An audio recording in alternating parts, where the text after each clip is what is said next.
I'll take all of Dad's inheritance. After a sudden accident took my beloved husband, I was left with just myself and my stepson. During his funeral, when I was completely exhausted, my stepson said something I never expected. I had always put his happiness first, thinking of him since he lost his mom at a young age.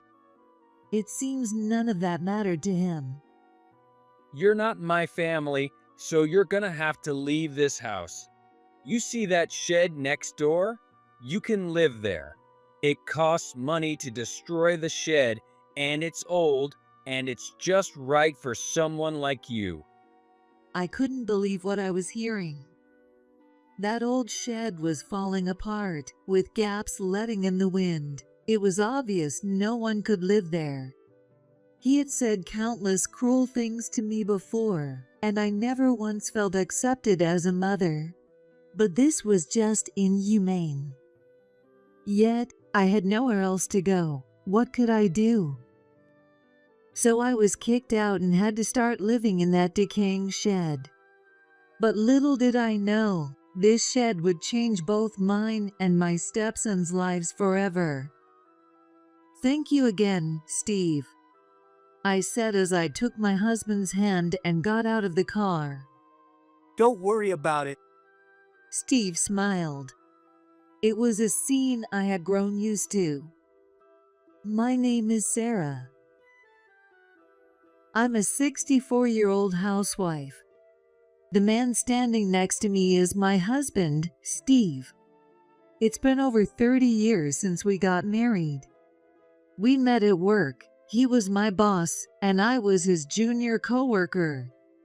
As a supervisor struggling with managing my team, I often turned to Steve for advice. We started meeting outside of work and eventually began dating. I was already in my 30s and had given up on the idea of marriage before meeting him. But I began to feel that I wanted to be with this kind, supportive man. Steve was actually divorced. When we met, he had an 8-year-old son, Mike, and was raising him alone. If I said I wasn't worried about it, I'd be lying. But being able to become a mother was a joy, especially since I was nearing the end of my childbearing years. Most of all, I believed I could overcome anything as long as I was with Steve. I was certain of it. And so, we celebrated our first anniversary together with these feelings in my heart. In a lovely restaurant with a view of the night skyline, Steve proposed to me. I might not be able to give you a luxurious life, but I promise I'll make you happy. He gave a wry smile. I couldn't be happier. I accepted his proposal without a second thought. And so we got married. However, we didn't have a wedding ceremony or go on a honeymoon. His son, Mike, was still in elementary school, and we thought it might be a bit cruel for a boy who had lost his mom. We both agreed on this decision, so there were no regrets. Having breakfast together as a family and occasionally going out on weekends. Those simple days spent together were more precious to me than anything. Then, when Steve reached retirement age, we decided to move to his hometown. The houses, passed down through generations, was old but very grand. And on the property, there was a large shed. It was dim inside, even during the day, and had a somewhat eerie feeling, so I rarely went in. But Steve always said repeatedly, This shed is important. At Steve's suggestion, we used it as a storage space for family keepsakes. I'm home, I said as I opened the front door. The old door creaked loudly. Silence. Noticing the sound, Mike, who was in the hallway, glanced over for a moment. Mike was supposed to come home today, and it seemed he had arrived earlier than planned. Oh, Mike, welcome back. You're early. but he ignored my greeting and headed upstairs. Hey, Mike, you could at least say hi to your mom. Steve, it's fine. I grabbed Steve's arm to calm him down as he raised his voice to follow. Mike, who was climbing the stairs, glared back at us. I've told you many times, I've never once thought of her as my mom. Don't talk like that. Who do you think took care of you all this time?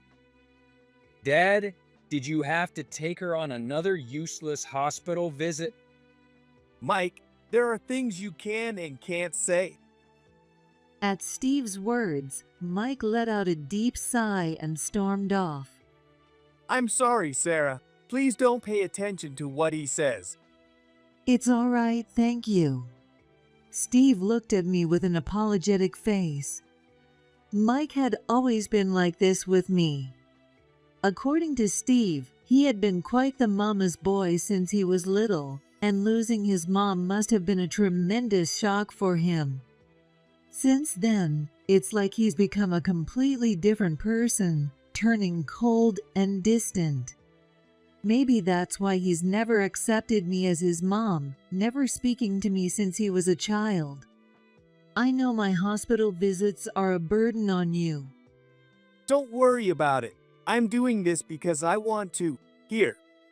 Steve extended his hand.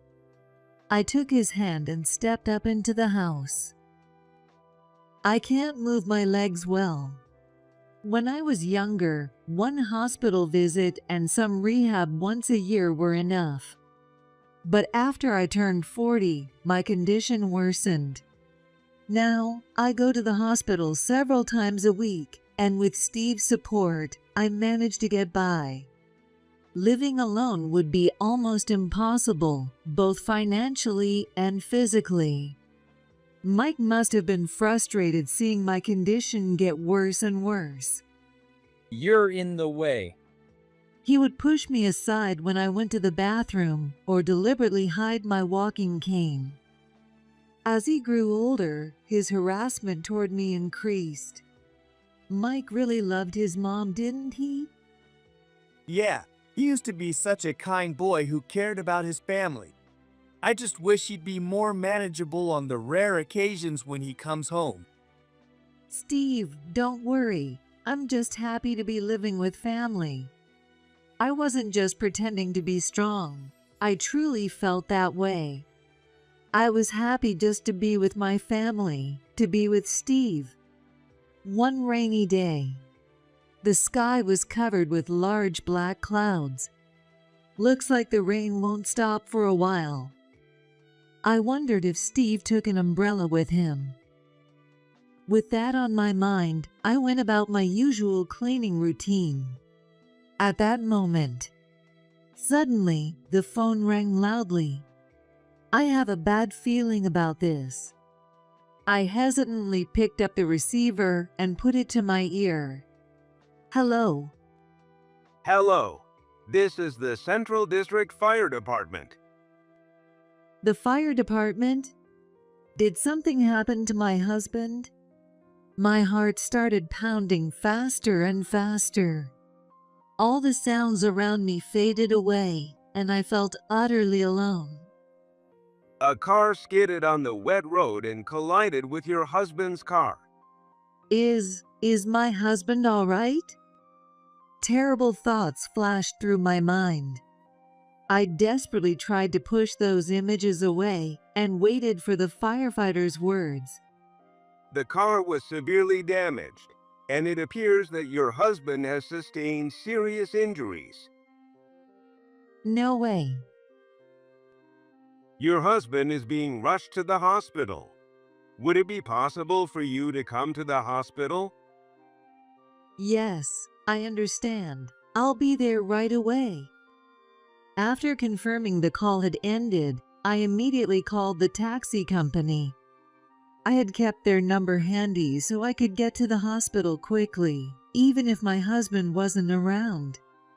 Thankfully, a taxi arrived quickly. I held back my emotions, got in the taxi, and headed to the hospital. As soon as I arrived at the hospital, the nurses rushed toward me. "Are you his wife? This way to his room." I hurried to Steve's room, following their directions. When I opened the door, there was Steve, lying in a condition I couldn't recognize. He was hooked up to an IV and an oxygen mask, his body covered in wounds, blood seeping out. Are you his wife? Yes. Please stay calm. He sustained a severe head injury and there was bleeding in his brain. No. There's nothing more we can do. I know this is difficult, but please contact the other family members.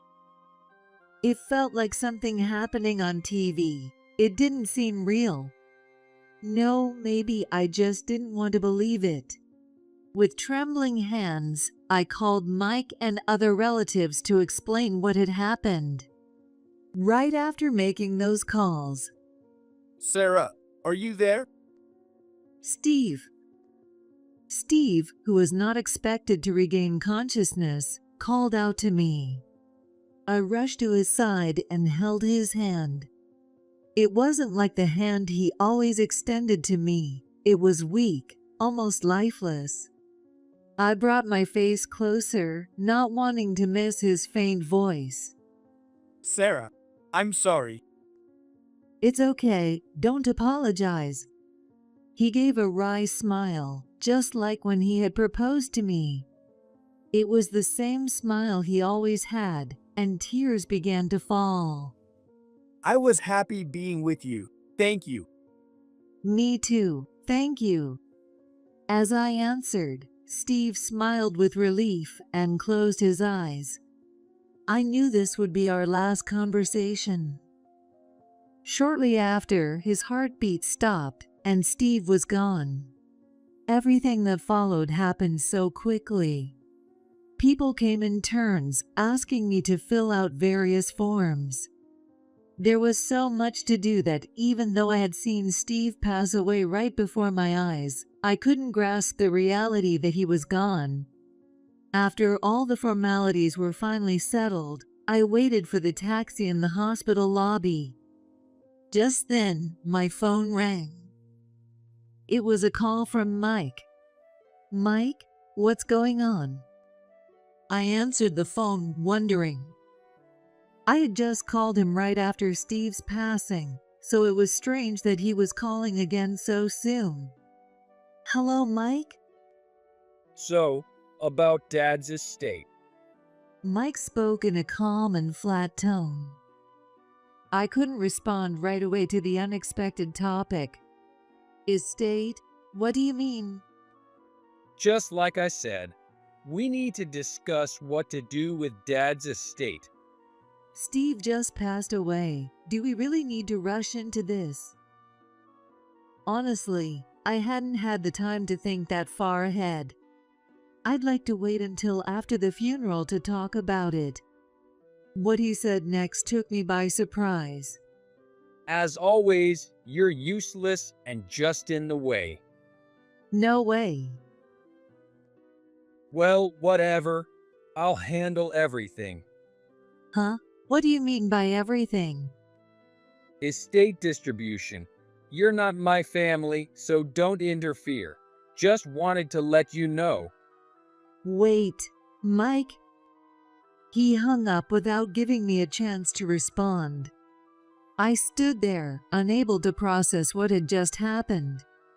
I remained in the hospital lobby, frozen, until the taxi driver finally called out to me. Afterward, we managed to complete his funeral, and all the relatives gathered at the house where Steve had lived. Steve, being one of the older family members, seemed to have been well liked by many. Many people expressed their gratitude to him. By the way, what will you do with this house? It must be lonely and too big for you to live alone, Sarah.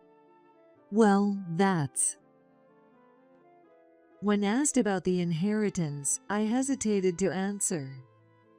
Mike said he'd handle everything, but what did he mean by that?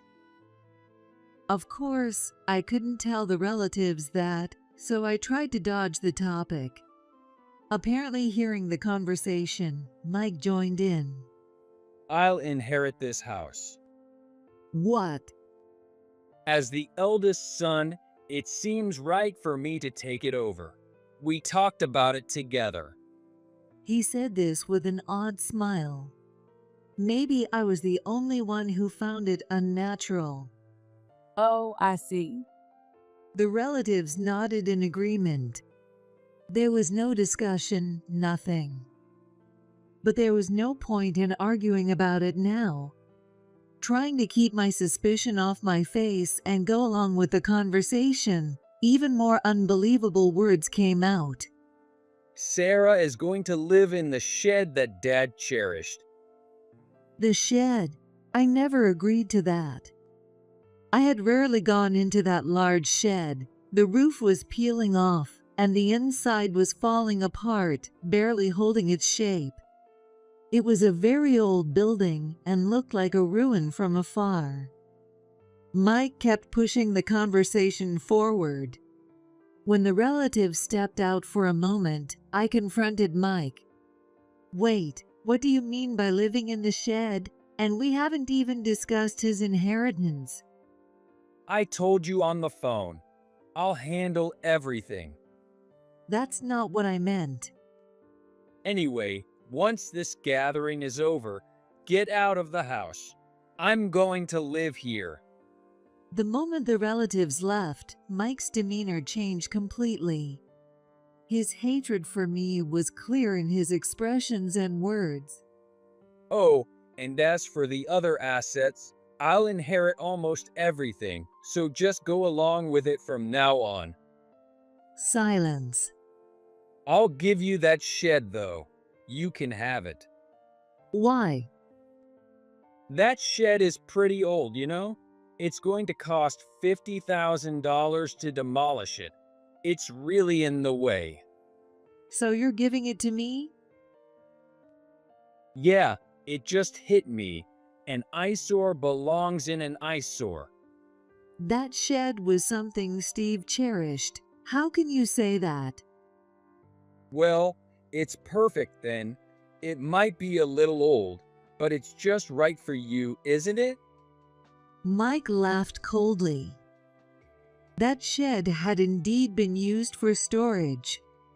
It also holds Steve's photos, stuffed animals given to Mike, and many memories of our family. And above all, Steve cherished it dearly. If I handed that shed over to Mike, he'd probably tear it down and get rid of everything inside. I had to stop that at all costs. Suppressing my frustration, I decided to accept Mike's unreasonable proposal. From the next day, I began living in the shed, which was like a ruin. Even during the day, it was dim inside, and on rainy days, it leaked. Moreover, since Mike had taken Steve's savings, I didn't have enough money to live and continue my hospital visits. I searched for jobs nearby that I could manage with my leg condition, and finally found a small role at an elementary school, reading books to the children. If I fixed one thing, another would break. Balancing the endless cleaning and repairs of the shed with my part-time jobs at the school drained my energy. The houses I used to live in was just a stone's throw away from the shed, so I'd often run into Mike. Each time, he'd never help. He'd just sneer and throw cruel words my way. That place really suits you. One day, while living that routine, I was cleaning as usual when I noticed something shiny on the floor. I picked it up and brought it close to my face. An old coin. I've never seen anything like this. Curious, I decided to ask the teachers I had met through my part-time job at the elementary school. It's a very old coin. As soon as I showed the coin, the history teacher's eyes lit up. Is that so? Let me look it up. Look, See this? The teacher showed me the computer screen. There was a picture of the exact same coin, and it said it was worth hundreds of thousands of dollars. Is it really that valuable? Yes, earthquakes and fires were common in that era, so not many coins have survived. I never thought I'd see such a rare item. Why would something like that be in the shed? Well, it's been around for quite some time. Maybe someone in the family quietly kept it hidden. Anyway, Maybe. this belongs to you, Sarah. You must have had a tough time after your husband's passing. Please use this to support yourself. Thank you so much. Well, this is great news. The teacher smiled warmly. I couldn't believe it had such value, but honestly, it was a great help to me now. I should take it to town tomorrow. Maybe good things can happen if you keep on living. Thinking that, I went back to the shed and went to bed. The next morning, I was awakened by the sound of someone pounding on the shed door. Who could it be so early in the morning? Rubbing my eyes, I opened the door to find Mike standing there. Mike, what's going on? Move aside. He pushed past me, heading deep into the shed, opening boxes left and right. Wait, what are you doing? Hey, where are you hiding it? Hiding what? The old coin. It's worth hundreds of thousands, right? I heard the teachers talking excitedly about it yesterday near the elementary school. Silence. My faint hope was shattered in an instant. The teachers probably meant well, but I should have asked them to keep it a secret. Then again, they didn't know Mike's true nature, so they probably wouldn't have believed me anyway. It was only a matter of time before he found out. Dad's inheritance was too small to begin with. You inherited everything Steve had. This shed must have more stuff hidden in it, right? This is bad. Knowing how Mike is, if he doesn't find anything, he might just tear down the shed. I have to stop Steve's precious shed from being destroyed somehow. Okay, these are all the coins I found. I moved them into this box yesterday to take them to town today. You should have handed them over from the start. I'll give you the coins. Just please, leave the shed alone.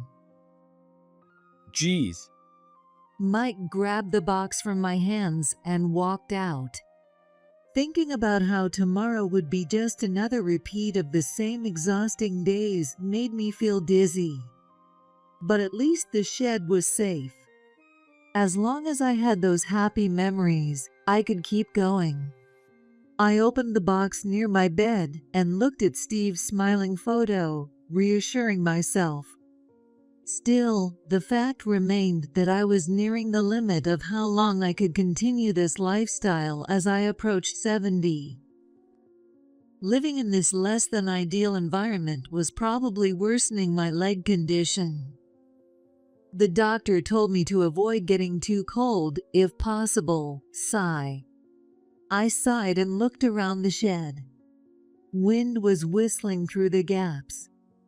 Come to think of it, Steve always seemed to take special care of this shed. Before we moved in, he didn't visit it all that often. There's something important stored in this shed. I suddenly remembered Steve muttering that shortly after we moved in. I wonder what he meant by something important. Considering my legs, maybe it's time I organize this place a bit more. When I first moved into the shed, I had only cleaned up enough space for myself to live in. This shed was larger than I had imagined, and I still hadn't gone through all of it. Wow, look at all these fancy vases just lying around. Mike would probably love to get his hands on these. Deeper inside, there were antiques and pottery that seemed to have some value, though not as much as the coins.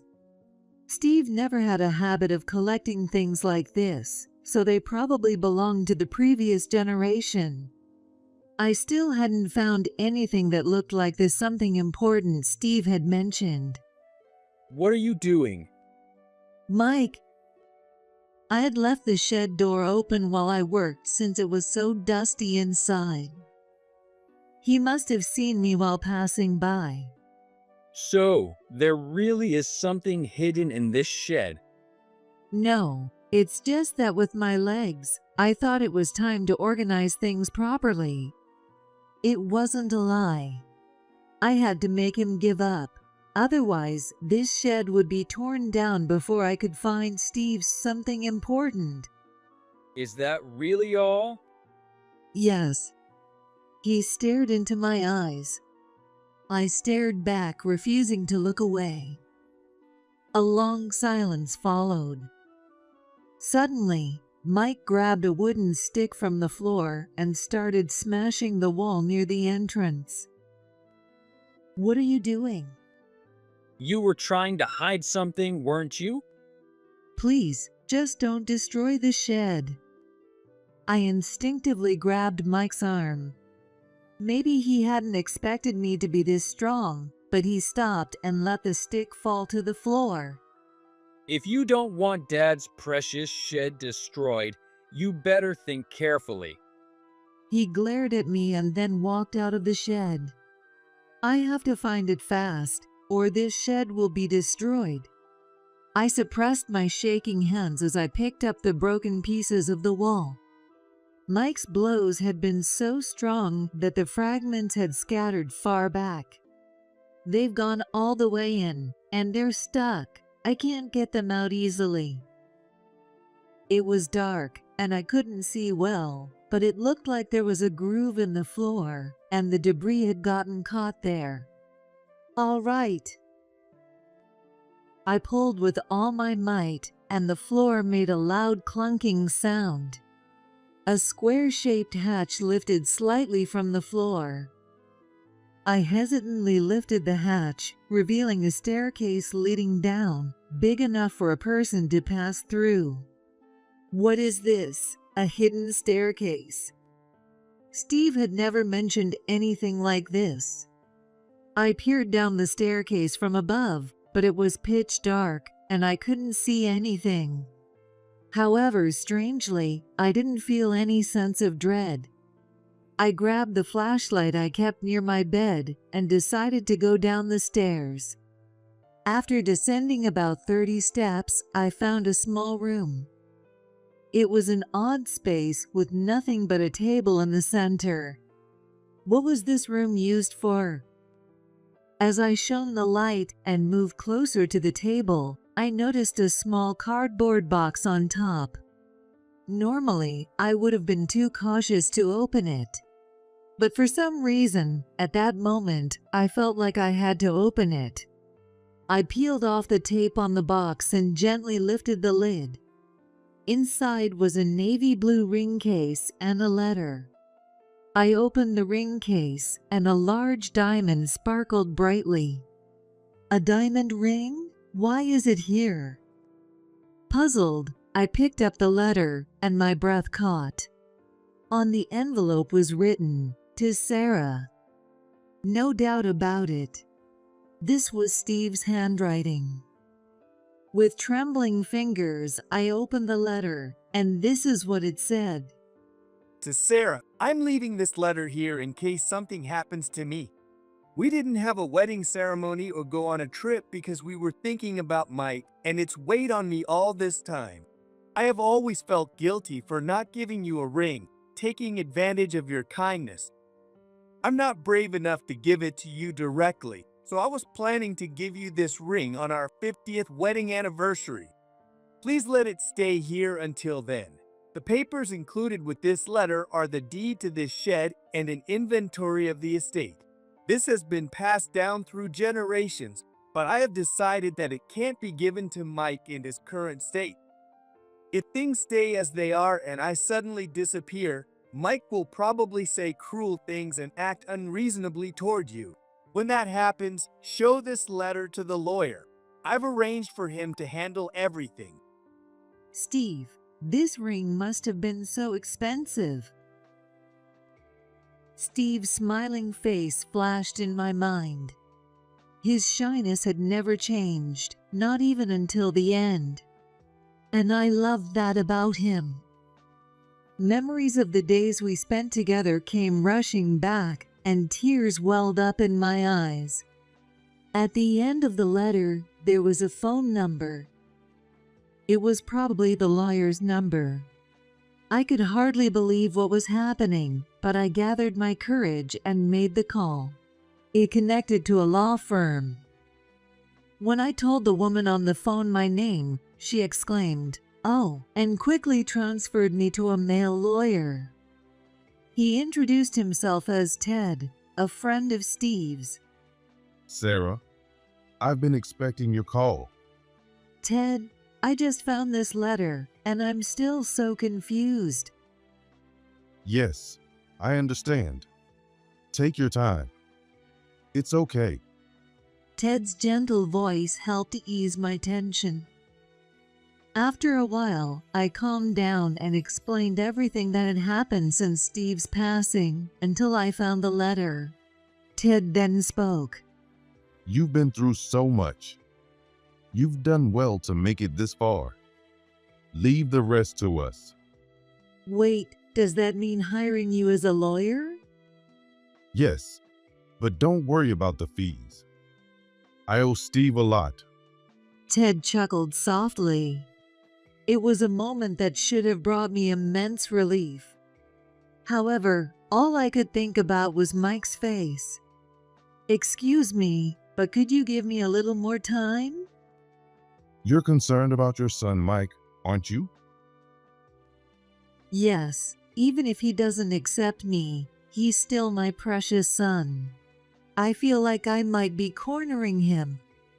I was surprised at my own words.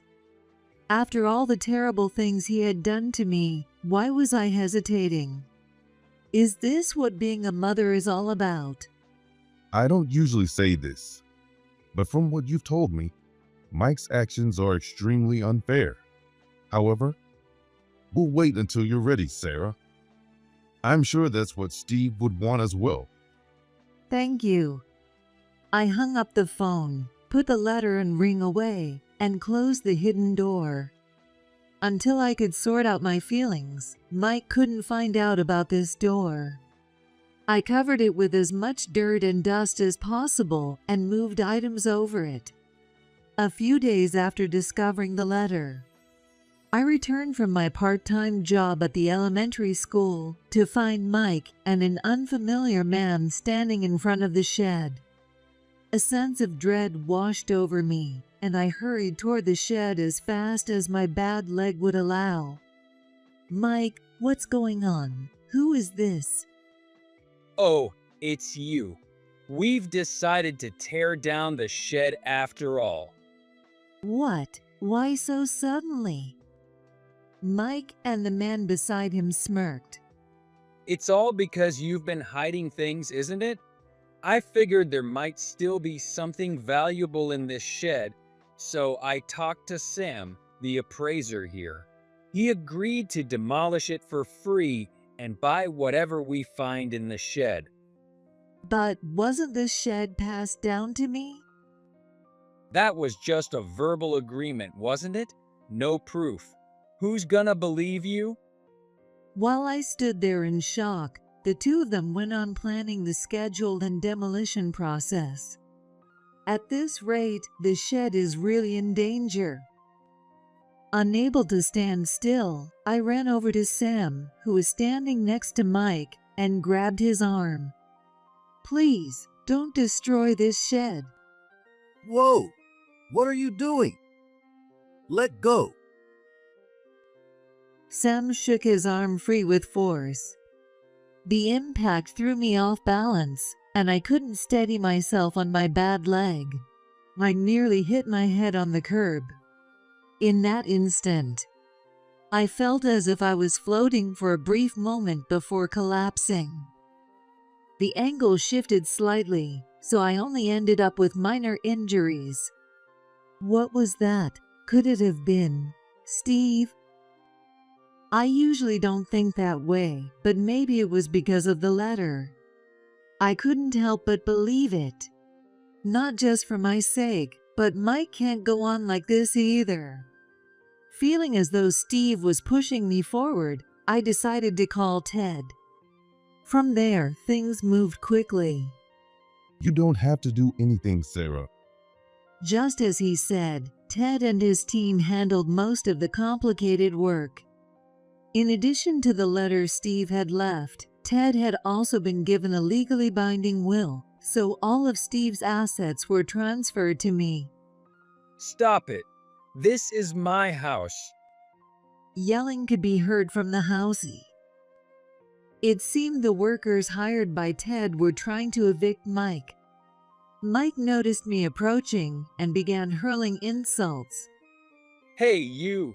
What's going on? What do you mean? Didn't you get the letter from Ted, the lawyer? Huh? Who'd read such complicated paperwork? Fine, I'll keep it simple. We found Steve's will in the shed. All of his assets have been transferred to me.